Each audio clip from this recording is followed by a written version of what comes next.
नमस्कार साथियों, बाइक पे चैनल पर फिर से आप लोगों को और एक नए वीडियो में स्वागत है। आशा करते हैं कि आप लोग अपने जीवन में खुश होंगे, मस्त होंगे और मज़े में भी होंगे। जैसा कि आप लोग जानते हैं, हमारे चैनल पर हम बॉलीवुड से जुड़ी हुई बैकग्राउंड किस्से कहानियों को आपके सामने लाते रहते हैं। बॉलीवुड की बैकग्राउंड में बहुत सारी किस्से कहानियाँ छुपी हुई होती है जो कि आम जन तक नहीं पहुँच पाते हैं। हमारे चैनल पर हम कोशिश करते हैं उन्हीं किस्से कहानियों को आपके सामने लाने की। तो चलिए कहानियों पे चलते हैं, शुरू करते हैं और एक नए किस्से। गीतकार शैलेंद्र का बिहार के आड़ा से था गहरा नाता। अपने ही गांव की मिट्टी में आज भी नहीं मिली पहचान। बॉलीवुड के दिग्गज गीतकार शैलेंद्र ने हिंदी सिनेमा को ऐसे सैकड़ों गाने दिए जो आज भी हमारे दिलों में जिंदा है। बहुत कम लोग यही जानते हैं कि रावलपिंडी में पैदा हुए शैलेंद्र मूल रूप से बिहार के आड़ा जिले से ताल्लुक रखते हैं। यही दुखी है कि उनके गांव में आज भी इस महान कलाकारों को पहचान नहीं मिली है।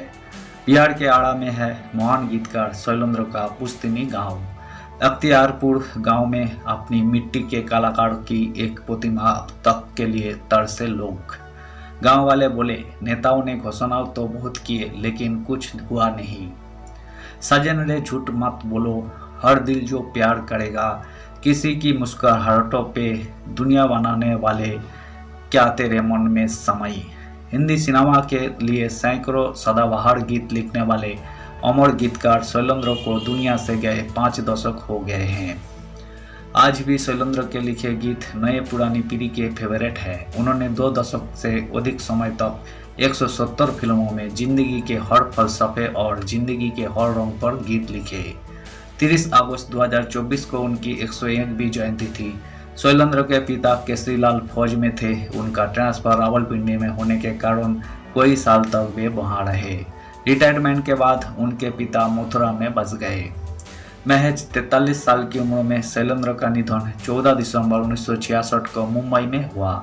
हिंदी साहित्य के प्रमुख विद्वान रामविलास शर्मा गीतकार शैलेंद्र को क्रांतिकारी कविताओं के कवि मानते हैं, तो नामवर सिंह उनको पहला दलित कवि कहते हैं जो लोकधर्मी भी है और कलात्मक भी थी।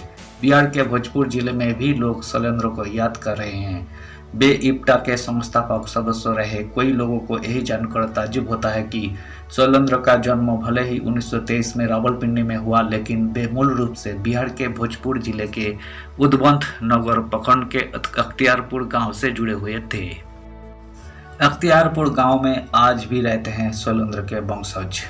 दरअसल शैलेंद्र एलिट वर्ग के गीतकार नहीं थे। आड़ा शहर से सटे अख्तियारपुर गांव में गीतकार शैलेंद्र के वंशज रहते हैं। इस बात की जानकारी शैलेंद्र की डायरी से मिलती है।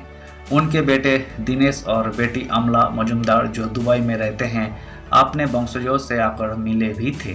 दोनों अपने वंशजों से मिलकर बहुत खुश हुए। आड़ा शहर में भी शैलेंद्र के प्रशंसक है। वर्ष 2019 में उनको समर्पित एक आयोजन भी शहर में हुआ था। वही शहर में जयंती पर उन्हें स्थानीय कलाकारों ने याद किया और उनके गीतों से उन्हें श्रद्धांजलि दी।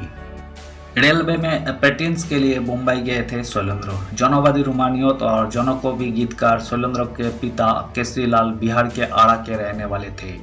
रावलपिंडी में कुछ वर्षों वही क्लर्क के रूप में कार्य करते रहे और बाद में कैंटीन मैनेजर हो गए। स्वास्थ्य कारणों से शैलेंद्र के पिता मथुरा में अपना परिजनों के पास आ गए और शैलेंद्र की स्कूली शिक्षा गवर्नमेंट हाई स्कूल मथुरा में पूरी हुई। बेहद गरीबी के कारण वही इंटरमीडिएट तक नहीं पहुंच सके। साल 1942 में रेलवे में 5 वर्षीय अप्रेंटिस कोर्स के लिए वही मुंबई में आ गए थे। गांव में जीर्णो शीर्ण हालत में है शैलेंद्र के पूर्वजों का घर। बता दें कि अंतरिक्षरी के शौकीन शैलेंद्र मुंबई में पहुंचे तो कविताओं की ओर उनका झुकाव बढ़ा। साल 1941 में सचिपति के उपनाम से और फिर 1945 में शंकर शैलेंद्र के नाम से उन्होंने तब की नामचीन पत्रिकाओं में लिखना शुरू किया। आज बिहार में शैलेंद्र के पूर्वजों के घर जीर्णो शीर्ण अवस्था में है। उनके परिजन गुमनामी की जिंदगी जीने को मजबूर है। बीते वर्षों में शैलेंद्र के नाम पर उनके गांव से लेकर शहर तक बहुत सी घोषणाएं की गई, लेकिन वही धरातल पर नहीं उतर पाई। शैलेंद्र के नाम पर घोषणाएं तो हुई पर कभी कुछ हुआ नहीं।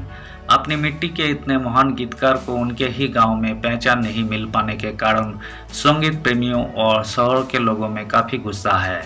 नवा भारत टाइम से बातचीत में गांव के लोगों ने कहा कि यहाँ गांव में भी बहुत से कम लोगों को जानकारी है कि शैलेंद्र का अख्तियारपुर गांव से कोई रिश्ता है।